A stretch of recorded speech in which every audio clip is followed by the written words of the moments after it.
Hello, my name is Selena, and I am a part of the Let's Discuss A Course in Miracles webinar team here at the Foundation for Inner Peace.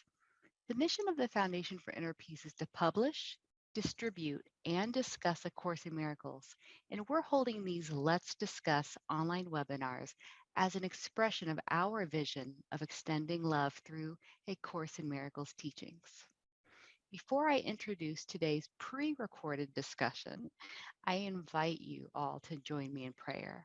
So from the text, chapter 2, I am here only to be truly helpful. I am here to represent Him who sent me. I do not have to worry about what to say or what to do, because He who sent me will direct me. I am content to be wherever He wishes, knowing He goes there with me. I will be healed as I let Him teach me to heal. And now it's time for our session today called Couples on the Path. We'll be discussing how our special relationships can serve in both union and separation. The discussion will focus on couples who do the course together or not, and those who may find themselves singled out. We'll be addressing the big concepts of the course and how it better relates to our experience here, such as if we are all one, why do we need to work things out in relationship? And even if we're coupled or not, what are the pros and cons of this as a course student? So our companions today are the perfect ones that are going to be helping us to unpack the subject of couples on the forgiveness path. And it's with great pleasure to have and welcome everyone today. In this webinar, we have Foundation President Tam Morgan. She'll be joined by several course practitioners.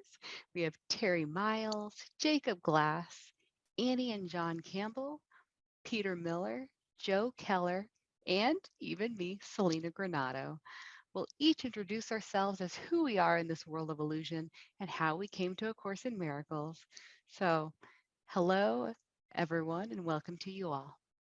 Hi, everyone. My name is Selena Granado, and I am a volunteer with the Foundation for Inner Peace, a part of the webinar team. I'm here with my partner, Joe Keller. Happy to be here today. I've been a student of A Course in Miracles since about 2005, and I'm a career human service, social service person. So that's what I do for my day job. So happy to be here today for this conversation. Hello, everybody. My name is Joe Keller, and I am partnered with Selena here to my side. I am also a Course in Miracles student, obviously. Selena is the one that introduced me to A Course in Miracles almost 5 years ago. And as part of my day job in this 3D world, I am in information technology. And also a great volunteer. And a volunteer, yes. Yep. And we're in Southern Nevada. Oh. Hey, hi, I'm Tam Morgan, president of the Foundation for Inner Peace, and I am here with my sweetheart partner, I have to point in some direction, over there, Peter Miller, and go for it, Peter. Hi, my name is Peter Miller, and I'm here as partner of my sweetheart, Tamara Morgan, and in my day job, I work for an environmental organization on climate change, and I live in Oakland, California. Annie and John. I'm Annie Campbell, and I work with John together, running a relationship and Course in Miracles training together with my lovely partner. Done? I'm done. So my name's John Campbell, and Annie's just said, so Annie's my lovely wife, and we work together, both writers and speakers and coaches. And we are living a life of a dream, just guidance, you know. We haven't planned anything. We never had planned anything of this. I've studied the course since '97, and wouldn't know how to get on without it. Terry. Hello, everyone. My name is Terry Miles. I am the wife of Albert Miles, who wanted to be here to be part of this discussion. He had a work commitment. We live in Los Angeles, California. I am a retired trainer from the state of California, and I study the course and am a facilitator of the course. And I run 2 course groups two times a week. And I just absolutely love it. Thank you. Thank you. And Jacob. I'm Jacob Glass, and I am here in Palm Springs, California. I was trying to think, I started studying the course, I guess, around 1984 or so. And then in 1990, I started giving twice a week lectures on the course at the Unity Church in Santa Barbara. And I consider myself retired. I'm not, but I think of myself as being retired. I write books and I do online twice a week talks, and that's it. Are you here with your partner? Oh, I'm single. I'm single. Forgot why we were here. Okay.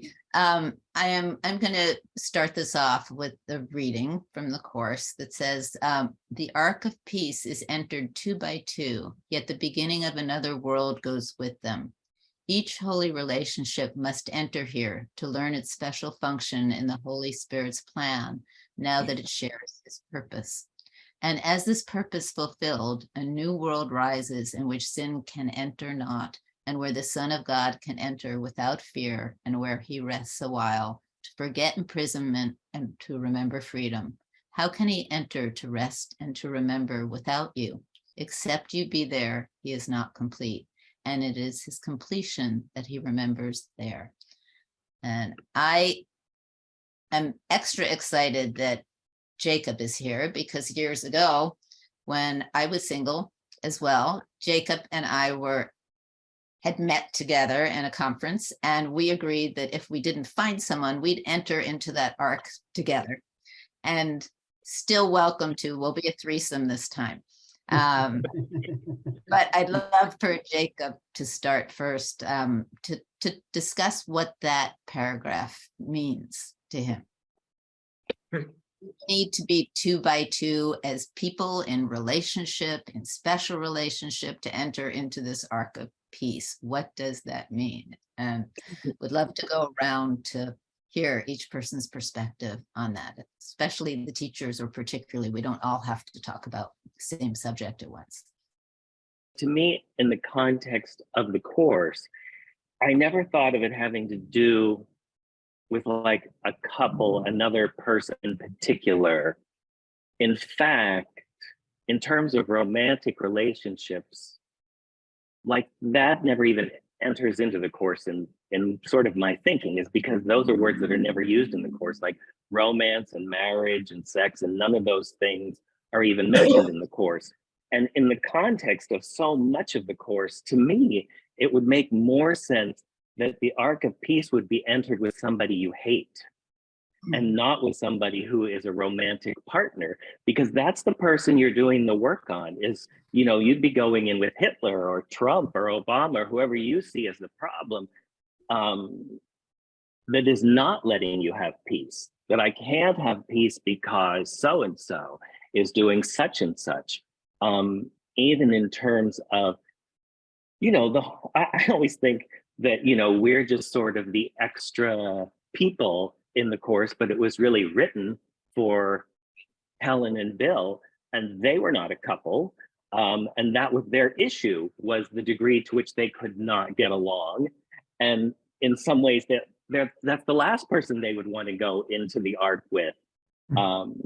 So to me, it's not anybody necessarily in particular that you go into the ark of peace with, so much as it whoever appears in your mind at that moment, whether it's somebody you love or somebody you don't love, it's still going to be that issue of, am I in fear and separation? Am I in oneness? Am I judging and attacking? Do I feel peace about this? So, you know, even just the essence of the course saying, this is a self-study program. It doesn't say it's a 2x2 study program. So you can do it completely on your own because the world is just full of annoying people to practice on at all given times, as well as, you know, because there's those parts of the course that says, you know, whoever occurs to you right now, it may be somebody that you think you love. And so I think it's probably more intense if you're studying it with somebody who's your romantic partner, because they're there all the time. And it's easier for them to push your buttons than it is somebody who doesn't necessarily know you. But for me, there's always someone in my consciousness, you know, but when I first started studying the course in the mid 80s in LA, I went to a study group on Friday nights for several years. And that was the only time, honestly, that I ever really feel like I practiced the course with other people who were also practicing the course. And so that was good because you have that same language, you know, the terms that the course uses and all of that stuff. So I think that that's really like, if you have it, that's great, because then you don't have to explain, you know, what you mean by blah, blah, blah, blah, blah.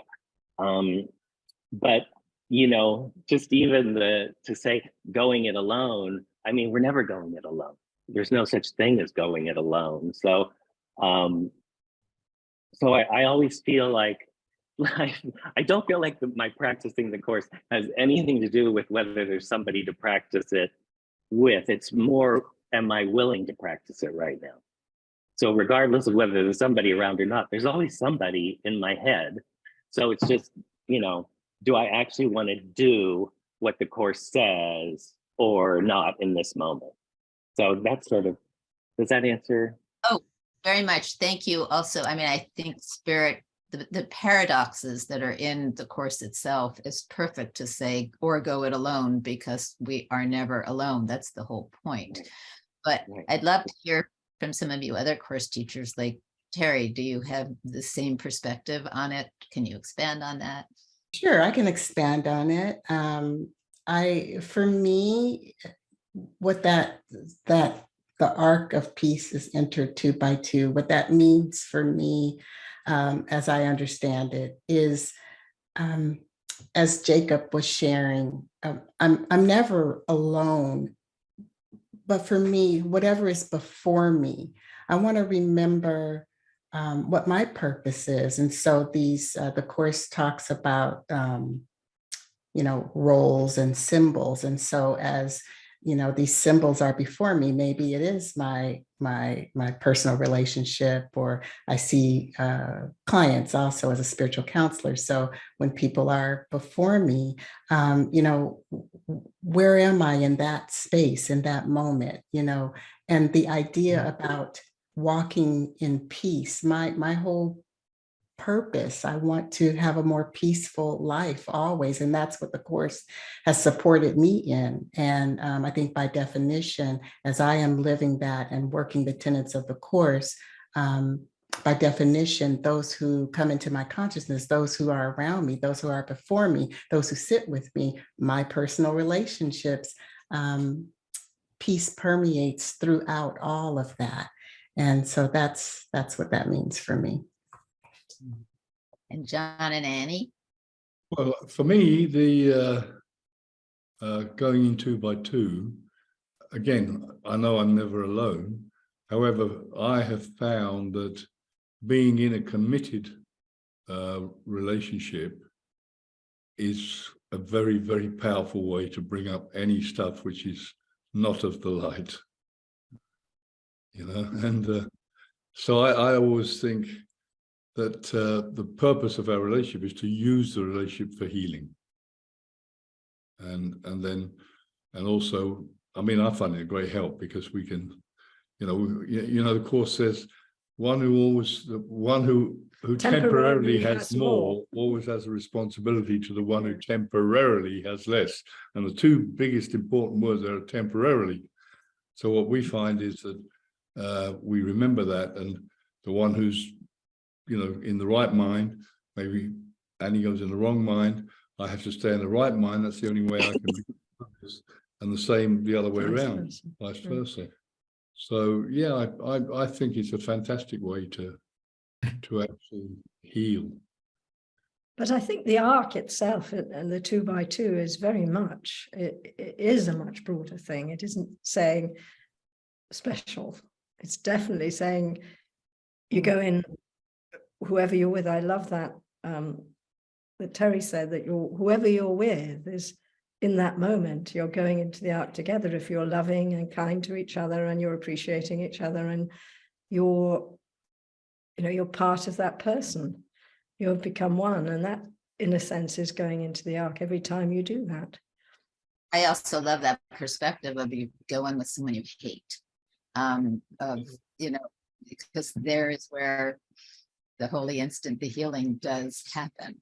And it's not easy. I mean, we'll shift into the conversation of what it is like to be when you are in a coupled relationship, if one person is doing the course and another person is not practicing the course, and what is that like?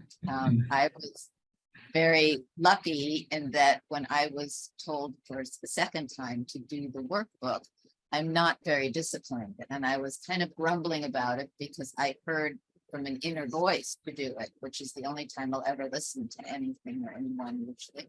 And so I was kind of grumbly and opening it up and starting to do it. And Peter said, "What are you doing?" And I said, "Oh, yeah, well, I'm finally doing the course lessons, for myself because I was told to." And he noticed my resistance and said, "Well, do you want me to do it with you?" And I looked at him like, "You would do that with me?" He was not a course student. He hadn't read the course, nothing. He said, "Sure, I'll do that with you." And I was just shocked. And he asked, "What do I need to know?" And my response was, the only thing you need to know is that you don't believe it. You don't have to believe in it for it to work. And I'll hand it over to him for a moment to hear what his experience has been and what he felt just doing it to be my companion in it. Thank you for that. And I have so much enjoyed doing the workbook. We're now on our second time through it together. I'm not the most disciplined either, but I think we help keep ourselves engaged. But I was struck by something Jacob said too, and I'm not a course teacher, so I don't know if this at all corresponds to what the text is trying to get at, but it seems to me that part of what being alive means is to be in relationship, because if being alive means we see ourselves as an individual, something separate from the rest of the universe. When we pass, we're going to be part of everything else in some form or another. And so as we are in the world, we're in relationship with the world, with each other, sometimes with the different parts of ourselves. And that's in some ways what the course strikes me as, is that mediating that relationship. And the more we can feel at one, the more we're in the arc of peace. So Peter is obviously a little bit more advanced than I am in our practice. We really, we have been very much lackadaisical, and we don't do it every day, but we stay on the same lesson for, sometimes a month at a time if we like the lesson. Our first round, we were probably a little bit more moving through it more quickly. And now I feel like I'm doing it a little bit more, even more seriously throughout the day. But it's a great thing because we do move through arguments faster because of it. We remind each other of it when we're in the thick of it. And sometimes when one of us just can't step into forgiveness, and if we bring it up, there's usually still a willingness to read a lesson, even if we're annoyed with each other, and it does start to come in as its own force to bring us back to each other. And it's really been an extraordinary tool for us, at least for me, for the me part of us in this, that I did not expect. And how about you guys? Joe, Selena? Yeah. Well, first I'd like to, I was thinking about this arc of peace and, what you read and entering 2 by 2. And when I think of the arc of peace, it makes me think about what Jesus is trying to say through the whole course about forgiveness and the miracle mindset. It really reminds me of the arc of peace. Entering into it is really entering into that holy instant. And so, to have the holy instant, what does that mean? It's really just the one choice, the only choice that we're all either making or we're not, whether to use our right mind and to have the miracle mindset and to look at things with forgiveness or not. So, 2 by 2, I take it as, it's like the common purpose with any brother, like everyone else has said, whether you're with a couple in the world of form, you're coupled together, or the clerk at the grocery store, there will always be opportunities that come up where you can be aware and make that choice no matter what arises. So that's how I see it as well.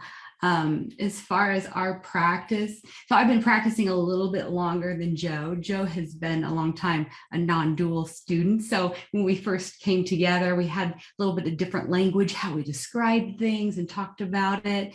But what it really comes down to, we understand this idea of forgiveness. We understand that there's really nobody else out there. And we get that when we're forgiving, it's really forgiving people for what they haven't done. So that's often central in the way that we talk about it. It's really beautiful to have a partner on the path that you can have these conversations with. Not necessary for sure. I've been studying the course for a long time, started it a long time ago when I was married, did it post-divorce, did it for many years as a single person. And of course, I've been with Joe now for 5 years. So I've had experience all through for many years in different relationship status.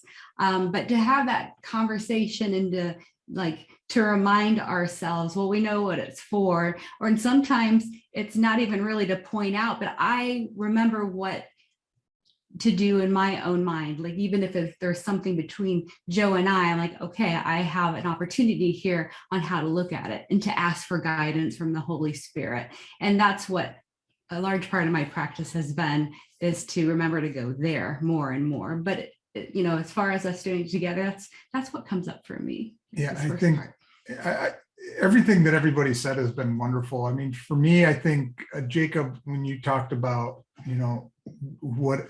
the second person isn't necessarily a person, or that 2 by 2 doesn't necessarily imply a person. For me, it's whatever that little bugger is that's in front of your awareness at that point in time. And it could be the grocery clerk, which always gets picked on, by the way. Poor grocery clerk, whoever that is. They always seem to be the butt of our example. But whatever is bothering you at that time, I think, is that second thing that you're walking with. And that's how I see it. And then from a relationship standpoint, I don't think it matters if you're in a relationship with someone that is studying the course or you're not, because there are plenty of opportunities in either facet. But I will say there is, at least on the pro side of the equation, Selena and I can talk quickly in a fast language. We don't have to explain it to somebody that isn't a course student. So for example, we were driving the other day and Selena was talking to me about recalling an event that had recently happened. And I said, oh, you're being a little judgy there. Don't be judgy. Don't be judgy. And she's like, she stopped and she's like, yeah, you're right. And I will forgive it. And so we can quickly bring ourselves back, bring the other one back, and without a giant dialogue in front of us. So, And that's that. and that's that. Something that you brought up, Jacob, that is becoming a little controversial in the course world that I'm seeing, and I don't know if that's direct, well, it is related, of you said the essence of the course is a self-study course. And that's how I was brought up. That's what I was told. But when I really tried to look it up specifically, I have found nowhere that it actually says in the course, this is a self-study course. And so there are a lot of groups that say, no, absolutely not. No, this must be studied in groups. This must be studied with a teacher. You know, everyone has their opinion about everything, as they always will in perception. But, you know, as I say, I always was brought up through my mother and through Ken that this is a self-study course, but it doesn't mean that you don't need anyone else out there in relationship to work it out with. And since forgiveness actually happens in relationship, and this course is about forgiveness, I would say, you know, we practice it through our projection of seeming selves to go back home to where this never happened. So it's again, one of those kind of paradoxical things where you can read the course and feel the essence is self-study. But you're always, if you're going to be with other people. And also there's all that supplementary stuff.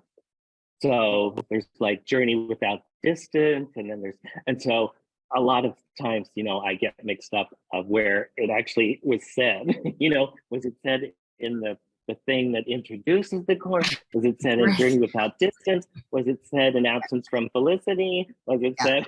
So, yeah. You get like one step removed from the course itself with the next group with the group of people who were practicing it, talking about it. And yes, so it does get a little confusing. And the other thing I would say too is, just to add to what Selena was saying, well, all of us, that we can have a relationship with our pet. We were doing a forgiveness podcast a couple of weeks ago, and a person has changed her entire life around her dog who was sick, and what it taught her to give up most of her life for caring for this dog in a special relationship. And that kind of brings me to the question here. Some of us have chosen partners, some of us hasn't, but what is the essence of people I will say misperceived, just from how I've been taught through hanging out with Helen and Bill and Ken and my mother, that the special relationship is a bad thing. We're not supposed to have this special relationship, when I heard something very other than that the special relationship is specifically what we're given at times to work through. And what would you all say about that? Yeah, I mean, I'll just jump in there. You know, to be normal on this path, to just be normal, I don't see there is any way out of having a special relationship in the world. I mean, we all come here, these seeming appearances with these seeming identities, with these names and, you know, these subject object. I mean, it's a world of dualism. So that's what Ken would say all the time, is just be normal, right? Yeah. Don't be just be Dr. normal. Ken Waffner. Are any of you guys normal here? I haven't. Well, there could be, you know, I could imagine one saying, oh, I don't need a relationship. There's no, you know, just being able to live our lives in the way we know it. But again, doing it with such an awareness where we keep asking for guidance, where we ask to use the right mindset. It's that miracle mindset of how we are looking at the world. You know, going back to the opening quote, entering the ark 2 by 2, I mean, that's an opportunity, like I said, for the Holy Instant, but it's also taking your special relationship and giving it to the Holy Spirit for their purpose. So I don't really see there's any way around not having special relationships. It's about taking a special relationship and looking at it. Who are you looking at it with? Right.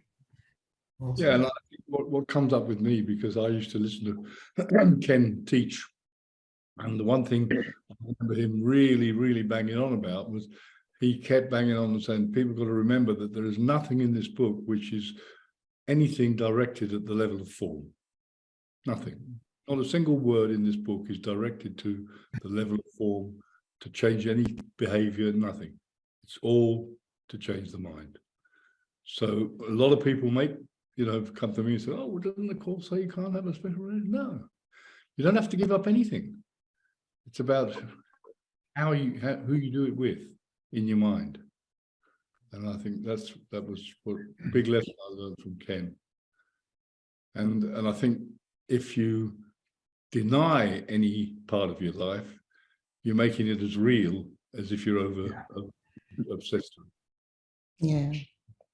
Yeah, I agree with that. I enjoy my relationships. I'm careful not to idolize them, to look at them through the lens, which vision, which lens am I looking with? That with the ego's lens, which is upsetting and divisive and with rancor and anger, or can I pause there? The Course mentions many times, stillness and quiet and still. I think it's over 600 times.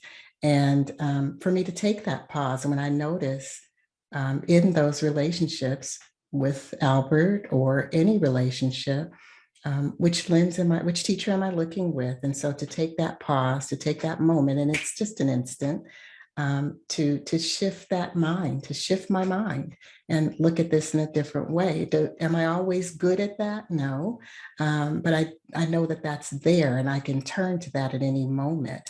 One of the things that I asked Albert about, if there's something that he would want me to bring here today, just because he really wanted to be here and I wanted him to be here.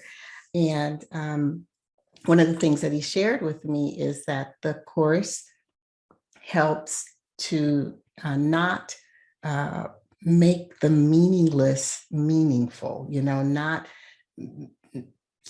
going down these meaningless conversations or things that really add to divisiveness and separation, to just take that, as I was speaking about a moment ago, take that pause.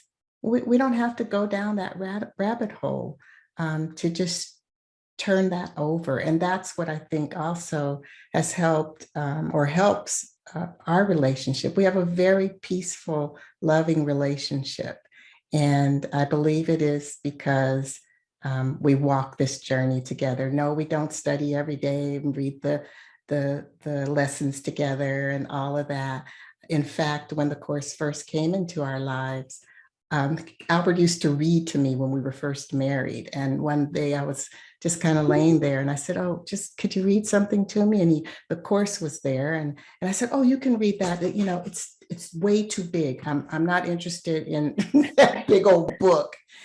And he kind of starts reading and he says to me, it's not that kind of book. And so I'm like, oh, okay.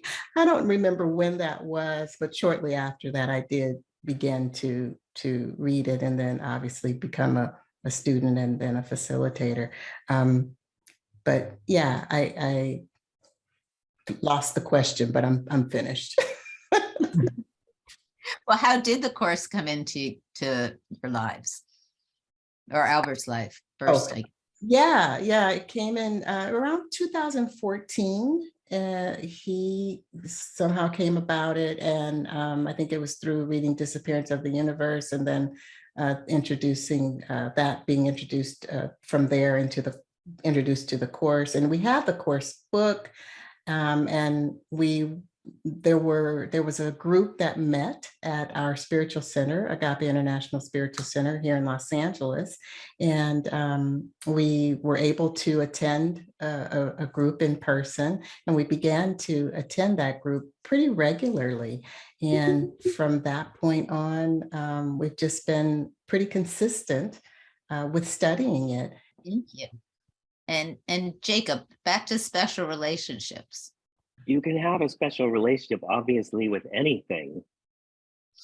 And I remember years and years ago hearing, this was actually Marianne Williamson who said this, and this was like right the first few years when I was studying the course, and this was in LA, and so many of the people who were coming there were younger people. So people, I was in my 20s, and lots of people in their 20s, and I remember her saying at the time, she said, most of us have had enough experience now in relationships to know not to make another person your source. She says, but it seems to me now that what a lot of people have done is just done that with their career. And I think that it's only a million times worse than that now, in terms of, well, okay, I'm not going to make this romantic partner the source of my good and my special relationship, but my career will be that. And that's how I will feel special in the world. And that's what will make me matter. And that's what will give me security and give me safety. Because even it just cracks me up when you said, well, this is controversial in course communities. And I'm like, how can something be controversial? Oh, I wonder. Unless you've made the course special. Right. So Yeah. like making the course is now this thing that you have to quote chapter and verse, and there's a million, and you're not doing it the right way. This is the right way to do it. And only the people who are doing it this way are the right way. And we're the pure ones, and you guys are doing it wrong. And it always takes me back to Bill saying, rip that page out of the book, because if you're fighting about the course, you're not doing the course, and nothing is worth fighting over. And then that fabulous part of the course that says, forget this course and come with empty hands unto your God. Well, so we live in a world where you can make anything special. People make, well, I have 2% body fat, so that's what makes me special. So it's my relationship with how I look and how, I have this many followers on social media, and So you can just make, it's all that, I used to say, it's like Moses, where the second he would turn his back on the people, they would just melt everything down into a golden calf again. It was like, if there's not something around, I'll find something to worship, to make my God, to make the thing somewhere, something here. If there's not somebody doing this, if you have the nerve to go up into the mountain and leave us, then I've got to find something. So to me, the idea of not having a special relationship is ridiculous, because we have them with everything all the time. It's just, I tell people, I look in the mirror at least once a week and say, I'm on to you. I know what you're up to. I see what you're doing. Don't even. Because, anything I'll have a pen that I have a special relationship with. Where's that pen? I can't write without that pen. It's not going to be any good if I don't have that special pen. So, I think it's just that ability to, like the course says, to laugh the ego away in those moments, that to just laugh at whatever you've made special in that moment, because you can sort of see, you can be on to yourself and say, I'm not going to be somebody who doesn't have special relationships. If I can just catch myself every time I've started to the hook is in and I'm going, and just say, wait a minute, I surrender this, to whatever, to Jesus, to the Holy Spirit, to God, to whatever. It's, to me, that's it, is I just watch how quickly I can get, even just what's that person doing at my table at the restaurant? That's the table I always sit at. That's my table. I can't be happy here if I'm not at that table in the restaurant. So it's just to see the constant insanity that, you know, everything is special when you're insane. And, So, and to take that to even a more insane place, to truly love your special relationships, because I actually had a special relationship with a pen who I called William when I was in high school, and I lost it everywhere, found it everywhere, until I actually left it at a tree on purpose, and let it go. But and saw, oh, I can still write without my pen William, or William Penn. But I remember asking my mother as she got more and more into the course, and I was about 16 at the time, you know, how you doing, Mom, with the course? I might have been 17. And she said, well, you know, I'm practicing, and I, you know, I really starting to understand it on different levels. And I remember I was just asking her, beating around the bush around a question. And she said, well, what do you want to ask me? And I said, this special relationship thing, are you really going to give up special relationships? And she looked at me, she said, why? I said, because I don't want to not be special to you. And it was such a wonderful moment between us for her to explain her perception of it, which is her special relationships are where her greatest learnings are, and she loves them. She's not pushing them away. She's not making them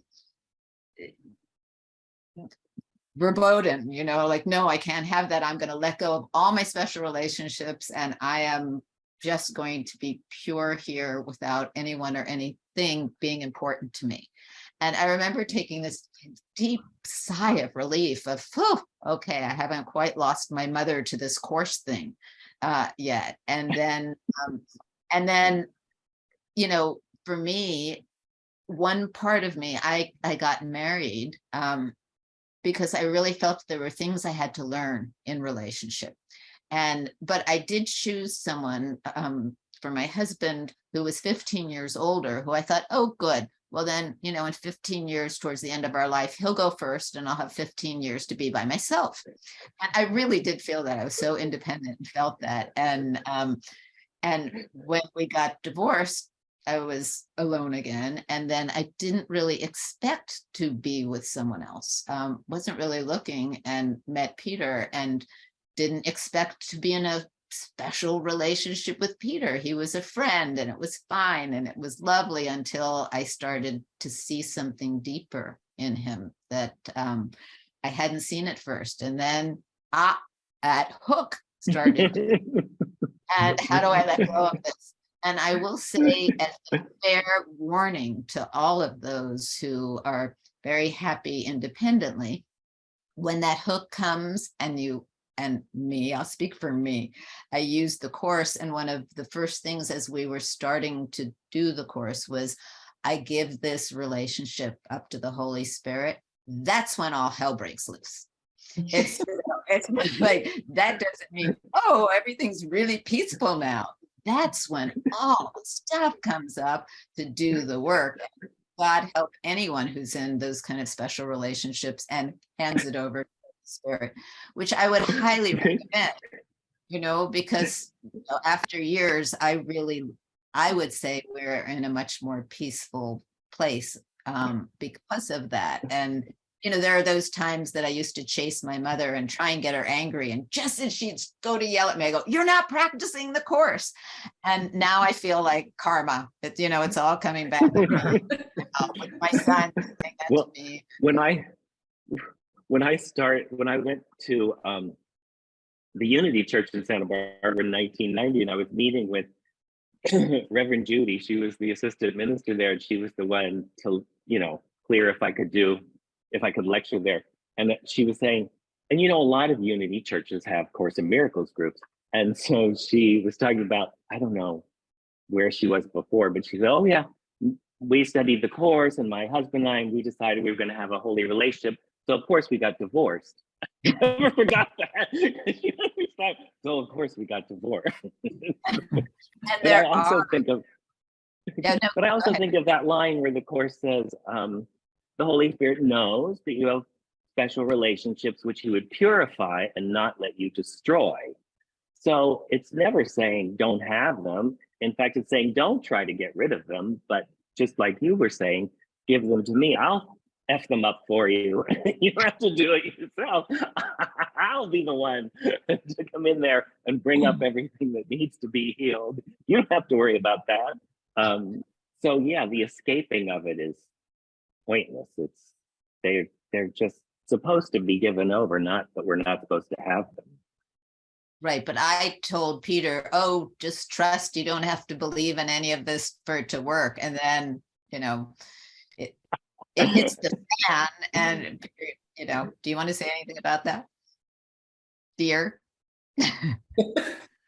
Yeah, I mean, I feel like I'm learning a lot here. So I really appreciate everybody's thoughts and the way in which, we the word special can mean a lot of different things. There's the sort of Christmas holiday special, it's a little precious, and there's the Special Olympics.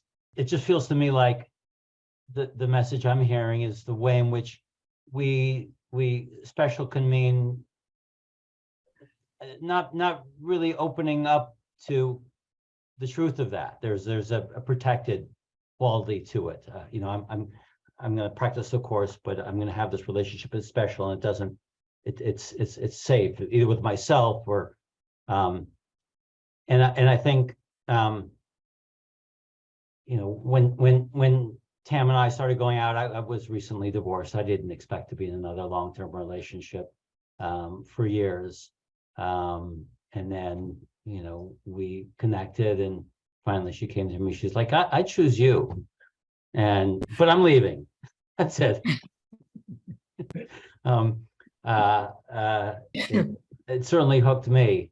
And I think there's a way in which we've both been willing to open that relationship to continued growth and examination and change, and in the context of love, when we're at our best, in a way that has allowed it to grow and not be special and protected and safe, but instead to be a living thing. I had a special relationship for sure. My first relationship with my husband, who has now departed to wherever we go. And there really is a difference, because it was through his death that the course came to me, because I was in the most deep, dark place. And I found the course. I didn't know other people did it even. I just started doing the lessons all on my own. I didn't know it was a self-study course. And it just changed my life. And I had 10 years single, did plenty of dating, learned lots about guys. And then I found this one because he was doing the course. I said, that's it. I want to find someone I can do, who knows and understands this stuff. And my goodness, does it make a difference? Because I think we take responsibility for our own feelings. We don't blame each other. That makes such a difference. I mean, in the past, oh, no, you did this. No. We don't do that because we know, it's not like that. And that's the great benefit of being with a partner that does understand the course and the whole business of relationships. And we have fun. Okay, yeah, we were scratchy at first. We had all that, the paper, and we still have them, but we recognize, we stop immediately. I know immediately when I've been triggered and I've got a bit of stuff to clear here. I'll go for a walk or I'll come back and we'll help each other clear, I mean, it's very different to me, having experienced really what I would call a special versus an ACIM relationship. No, there is a big difference, and it's much more fun this way. So I think the course lessons and the whole teaching is very, very simple, really. Be kind, be loving, be generous, look always for the good. And no judging, the judgy. we have a little tool that we use together. We work on eliminating the 4 C's every day. And that's complaining, criticizing, comparing, and controlling. which is, it's a tall order, but when you have the intention, yeah, it helps. But for me, it was strange because, my whole life had been, when I realized it was the specialness that I put on relationships that caused me all the heartache. That's what was my encouragement to change these relationships from special to holy, because they well brought me the heartache.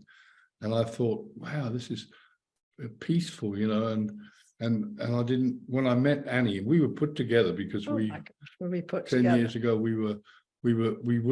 we both signed up to a talk in London with the Miracle Network without knowing each other, but we actually met on a spiritual dating site, and not knowing that we would have met anyway at this 5 days later. 5 days later, and we Oh, met.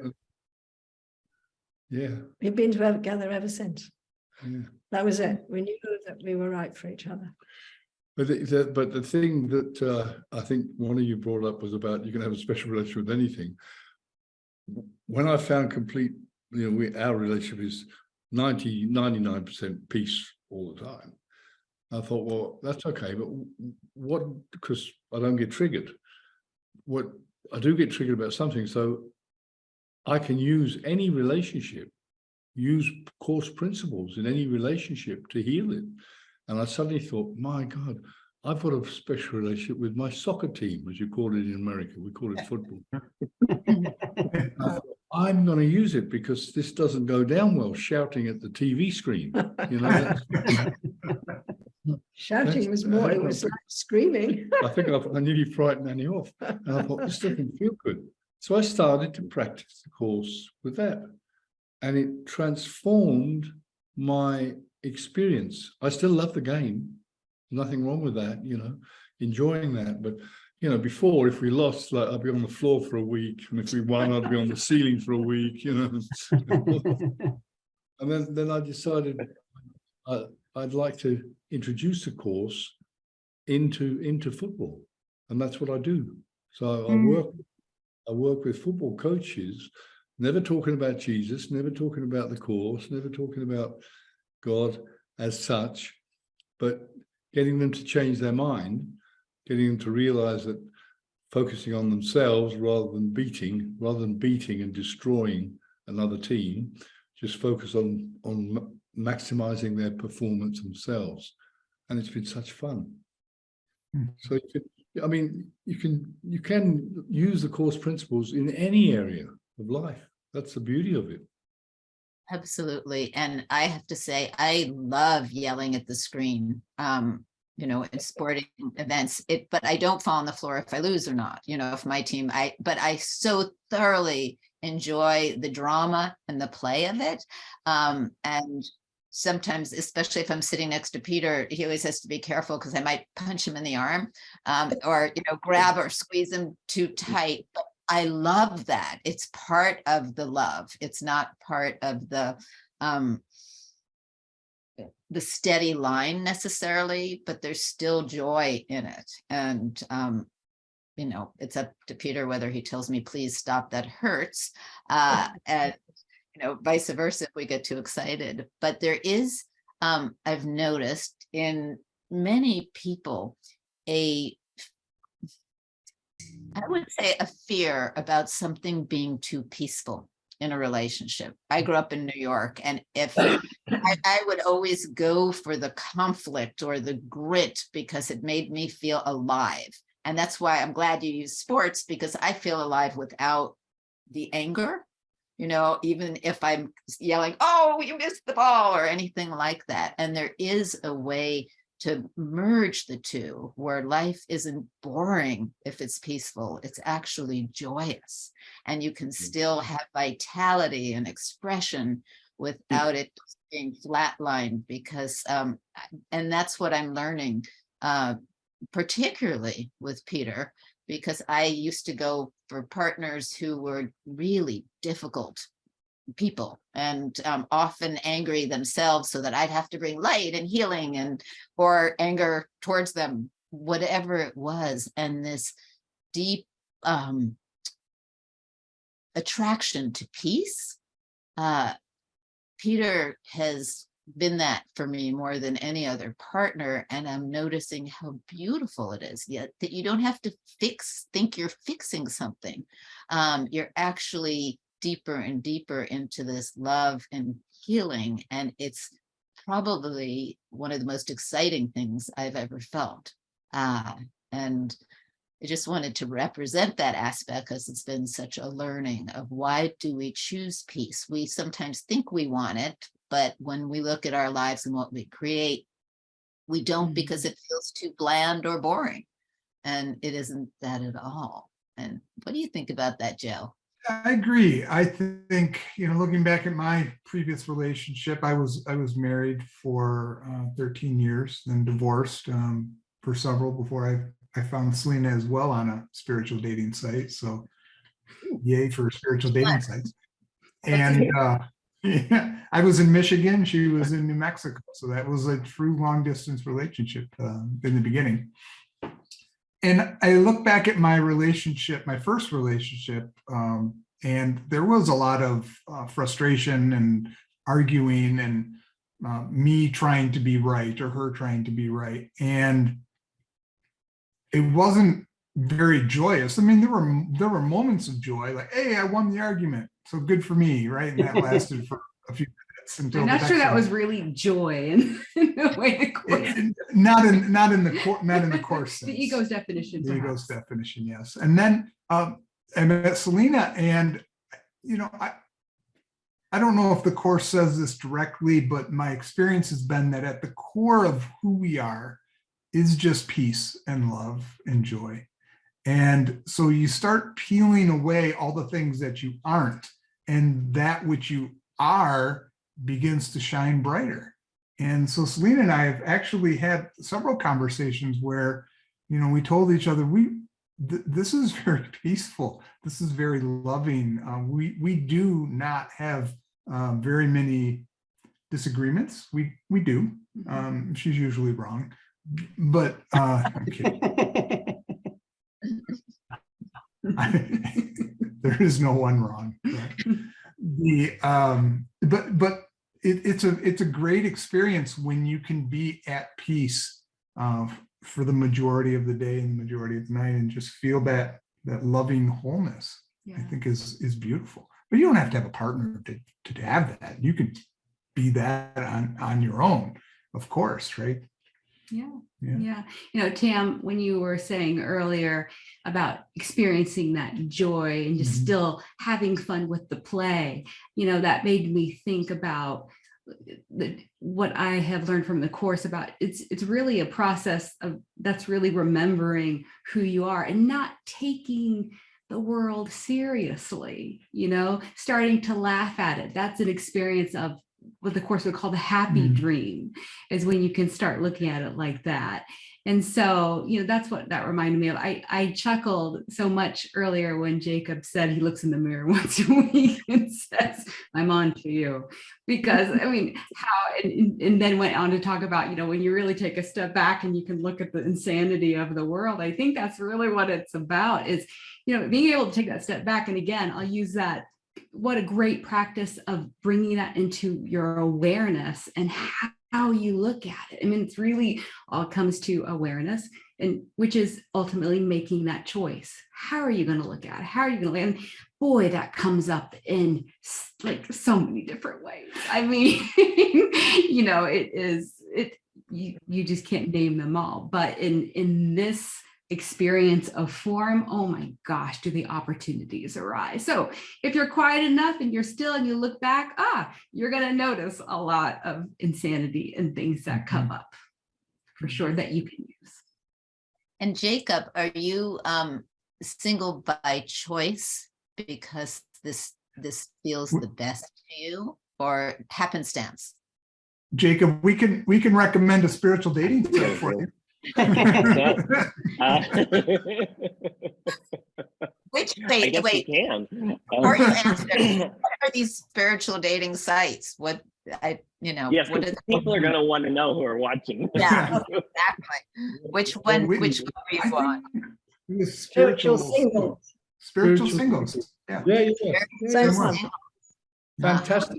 I mean, I I have to say, you know, people say, well, that's not Course in Miracles, you know, and I'm thinking, great, will you?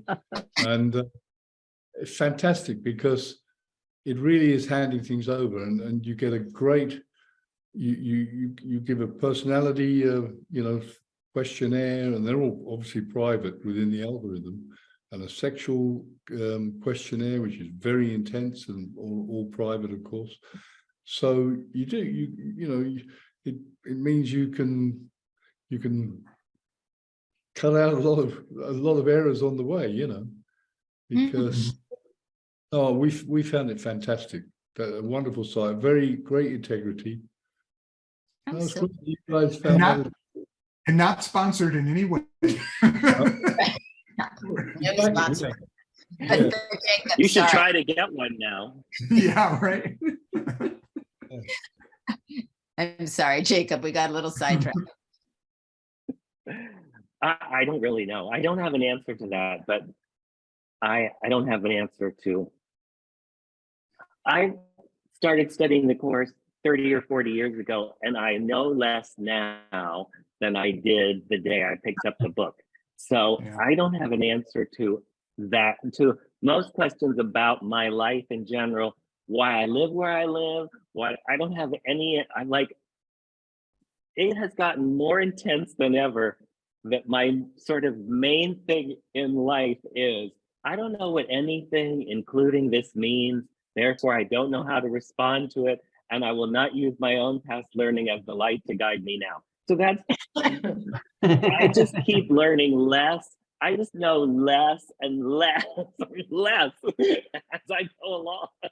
So I just, why am I single? I don't have any idea, Tam. I don't know. No one has showed up so far. I don't know what would happen if someone did. I don't have any answer to those kinds of questions about sounds like my life. You turn it over. You turn it over. I turned everything over. Yeah. Yeah. I will just say, this is a little side thing too, that that some people have been upset at I have a picture, my still picture that goes up because my finger is like this on my glasses and they think I'm flipping them off. And there's a question mark tattoo that I have there. And people are saying, what is that doing there? And it was actually, I got this with my son, got a tattoo when he was going off to college. And what it represents, actually, no, this was when he was 21, but what it represented for me was less of the WTF of, you know, what that stands for, what the F, than my mother always saying, what's this for? You know, and that's what we go through with the course. What's this for? And it's like, I don't know, you know, and it really does. This has nothing to do with anything, but I have to tell this story anyhow. And this is just the way I remember this story, so it doesn't mean that it is actually true. Welcome to all of our lives. But this is how I remember it. Is that I think the first time I went to the Miracle Distribution Center conference was when your mom was speaking there, because I'd never seen her before and I had always wanted to see her. And it was probably the last time she spoke there. So it was, you know, decades ago. And I remember her telling this story that was really sort of the beginning of me really launching into, and I know less now and I don't know anything. She was telling this story about how, you know, the foundation they had already switched from their original name to now with the foundation, and they were all praying all the time about what to do with the course. And Judy kept asking Helen to ask Jesus for a 5-year plan. Yeah. So because, you know, that would make sense. Just, you know, Judy was coming from, we have a foundation, you know, you get grants and you do business things. So she kept saying, ask Jesus for a 5-year plan. And so they did one of they're sitting in meditation and they put it, and so Helen says, Jesus says that you're on a need to know basis. Now, whether that's literally what Judy said or not, I don't know, but that's how I heard it was. Jesus said, you're on a need to know basis, because if you had known however many years ago when I first started saying this is a Course in Miracles, please take notes, that it was going to be 1,200 pages and it was going to be a book, and you would never have done any of this. So you're just on a need to know basis, one little day at a time. So that helped me so much. And I've used that all the time. I'm on an extreme Jesus need to know basis with everything. So, all my plans are like in pencil because I don't know. I think I'm going to do this, but I don't know because I'm on a need to know basis so that I can't mess it up. It's sort of like if you knew everything that was going to happen, you wouldn't do any of this because you'd just be too paralyzed. So we're just going to, if you would have asked me why am I single 20 years ago, I would have probably had a big story. But now, I don't know, I'm on a need to know basis. I don't know why. Why? But I am happy and I feel good. And so I guess it's all right. Yeah, absolutely. And, as we keep saying, our special relationships can be with anything. And there is certainly great things about being in a relationship with someone else who's doing a course student. For me, some of the challenges are when I just want to be a bitch and just feel like something's coming up and I'm not choosing peace, and having a partner going, you're not choosing peace right now. It's but it's a funny challenge. It's one that I do indeed welcome. But I'd love to go around and hear, so for our audience, they love some practical advice of what to do. And I don't know about advice, or hearing our experiences of what do we each do when we are in that place where our ego goes nuts. It can be called an ego storm when we're in relationship. And what do we do? Do we step back? Do we practice the course? Do we think of something else? I can say it's out of the course realm with my son and my relationship with him when he was very, very young. I was talking about this on a podcast today. When he was very young, we'd get into it together and we'd each be so at it, insistent that we were right and that the other needed to apologize. Granted, I am talking about an adult with a 3-year-old. And it would just come to a part where we couldn't stop. And we both agreed that in those situations, we should have a code word that would just stop it. And he said, okay. And I said, well, what word do you think it should be? And he said, grocery cart. And I said, oh, grocery cart, why? And he said, oh, because you put things in it and then you take them out. And so we had this word when we would start fighting where we realized it was just untenable, that it would be grocery cart, and we would drop it. And what was really interesting to me, one is that he could do it. When he was a teenager, it was a little harder, older, a little harder, but we still use it today sometimes. And just that actually within hours or even days, a true heartfelt apology would come from either of us. No saying, oh, my behavior was badly or was bad, or oh, this happened. So I'd love to just go around and our Zoom room and see what you each do in relationship with either your partner or anyone in the world that gets you to stop and shift and remember. So what first came to me when you posed that question was really start off with, how I wake up and start the day. And so it's always, this practice is always going to be a practice about the mind. So I'll go there first and I will have a meditation in the morning. And if I don't have time, I'll say, Holy Spirit, you're in charge. That's at least, that's like 2 seconds of reminding, that's how I'm going to start my day. Holy Spirit, you are in charge today. So that is a big thing that I do that is helpful.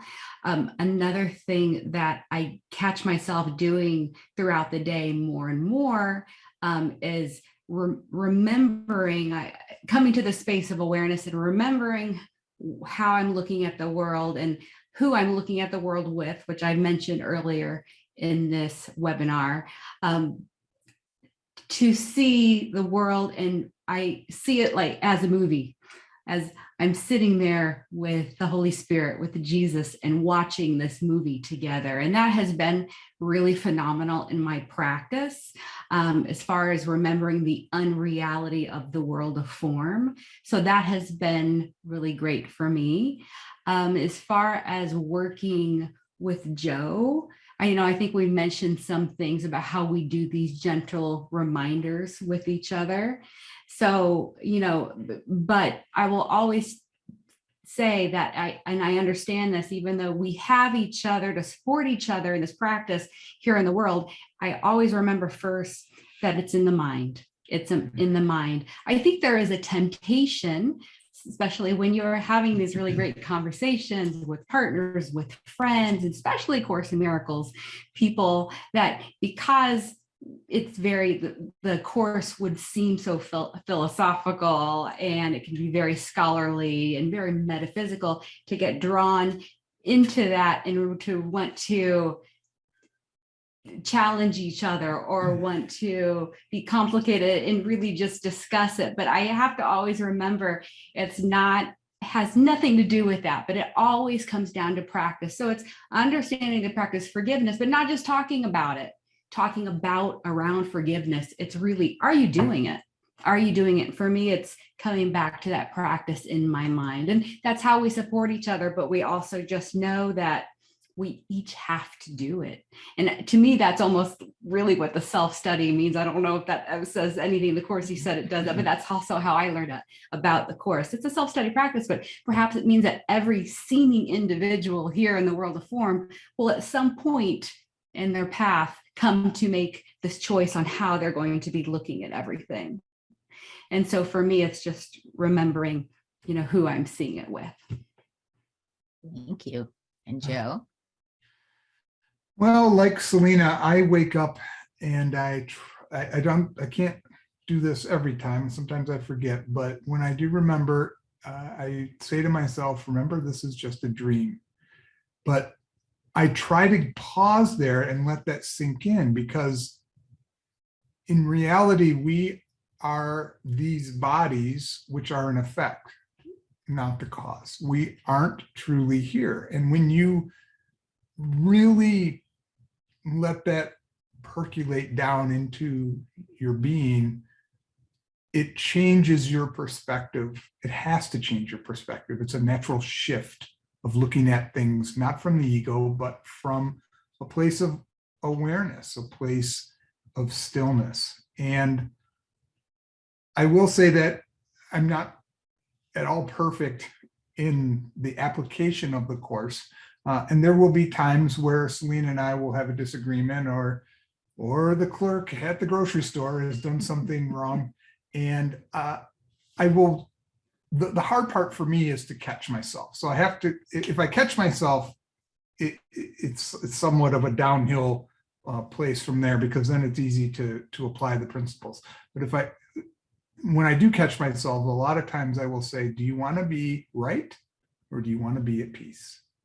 And 99 times out of 100, I want to be at peace. There is that one time where that little voice comes up and goes, no, you want to be right. And so you have to have that discussion and make sure that you shift it over. But that's how, so I start in the morning to say, this is just a dream, and to remind myself. And then when I do catch myself, if I'm going off into left field with the ego, I will say, do I want to be right, or do I want to be at peace? And that answers it for me right then and there. Thank you. And Peter?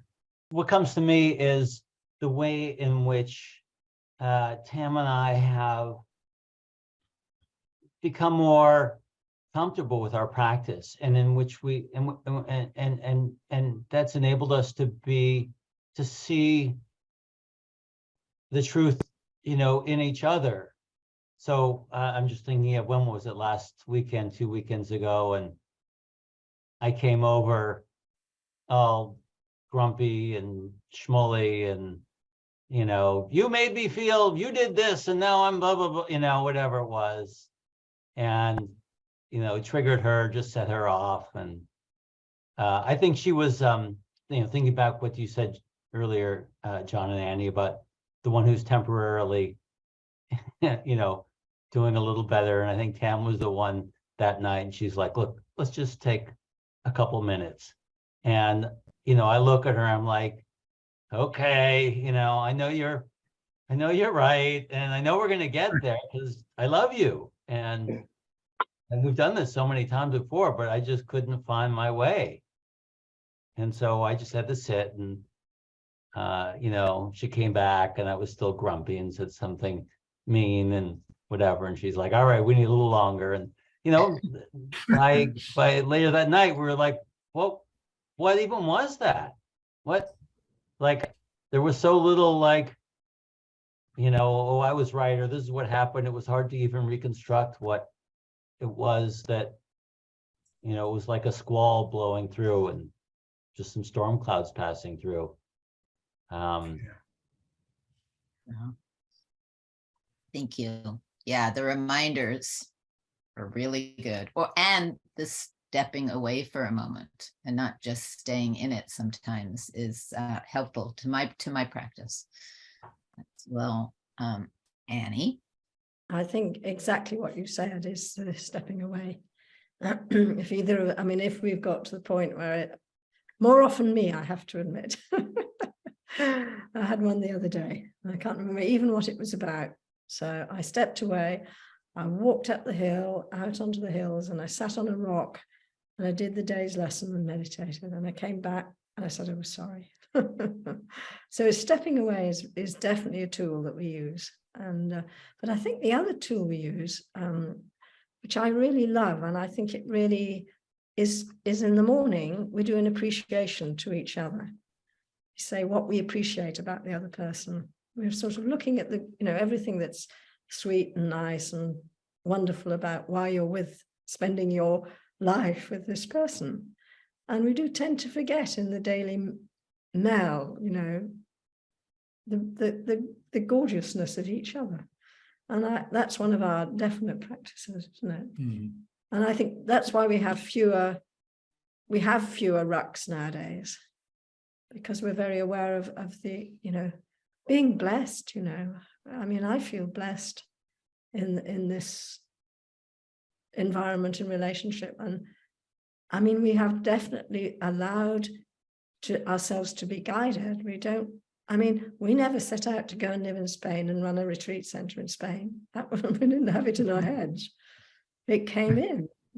We've literally been put here, And it's fascinating that when you really do begin, letting go is the biggest challenge for me. Letting go and letting that voice lead me. But I'm getting better and better and better at it. And the more I do it, the easier our life gets. And that would be the other tool. Let go, stop controlling. Thank you. John. Yeah, I think, Annie just said, what's really important to us is we start our day every single day. Excuse me. We never miss. Before we even get out of the bed, we do the course lesson for the day.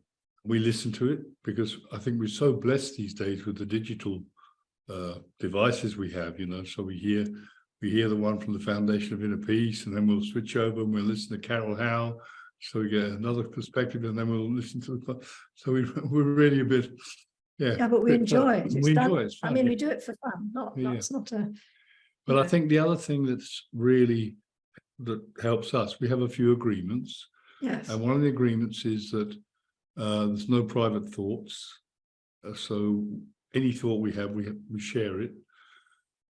And the other thing is that when we are triggered, either one of us are triggered, we always have a practice where we stop and say, close our eyes and say, what is the feeling? So identify the feeling in the trigger. Instead of going into the mental, what is the feeling? And then I always ask myself, when was the first or worst time I felt this feeling? And eventually the Holy Spirit will take me to a situation, and oh my God, it's like lifting a cloud straight off, come through and forgive the original situation. So that's really helpful. And then the other thing I think is we give each other permission. So there's no unsolicited advice, which is not really a great thing. So we give each other permission. We have a standard agreement within our relationship that we are free to ask each other or show each other when we think that we're going off the path somewhere. So Plus, we have another thing that we do, which is very helpful, which is always, we call it our reality check. oh yeah, reality check. Very important again. I'm thinking he's thinking this. So I think, well, is he thinking that? Feeling that. Or feeling. What do you feel? I mean, the course is very clear about feelings. In a very short bit, it says the true use of judgment is on how you feel. And I mean, I think it is going in there and what is this feeling within me? Am I feeling angry? Am I feeling at peace? What is the feeling? Am I feeling whatever? And really unknotting that, because that's the secret sins and hidden hates that you're bringing to the light. Beautiful thing. Terry.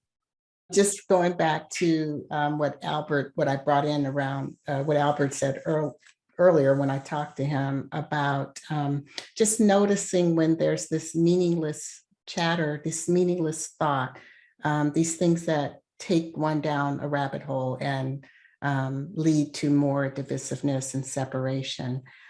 For me, it's remembering, we're in partnership, we're in relationship, we're in a marriage. I also have to be willing. Someone brought the word willing in earlier, willing to love and to be open and to be accepted and to have acceptance for myself first. And this is where that self-study thing comes in for me. When I have that for myself, it's so much easier to open that to someone else in any relationship. Remembering what the Course says, that the content that never changes is love. That is who and what I am. And if that is true for me, it has to be true for everyone that I encounter. The other one, I think, I forget who said it, but I don't know what anything is for. I think it was Jacob. I don't know what anything is for. And the moment I find myself trying to figure it out, trying to understand what did Albert think when he did that, there I am in that separated self. And I just pause and begin to notice if I can see it differently, see something differently. What am I? How am I personally perceiving this? And then Annie, this one mind, I just love this, the feelings. How am I feeling when I am interacting and I'm having a thought that I'm just like, what in the world is going on here? And to shift that. And then, yes, the Course does say, let me notice how well I'm doing by how I'm feeling. That is the one right use of judgment. And I love that because I can check, use the body to check to see how I'm feeling here. And then the last thing I'll just say is important for me in all of my relationships, that I don't use the Course as a weapon, that I don't, that I just notice which lens I am looking through this world with, which teacher am I choosing at any moment of any day, and not to wag my finger at anyone to tell them what they're not doing in that moment and what they should be doing.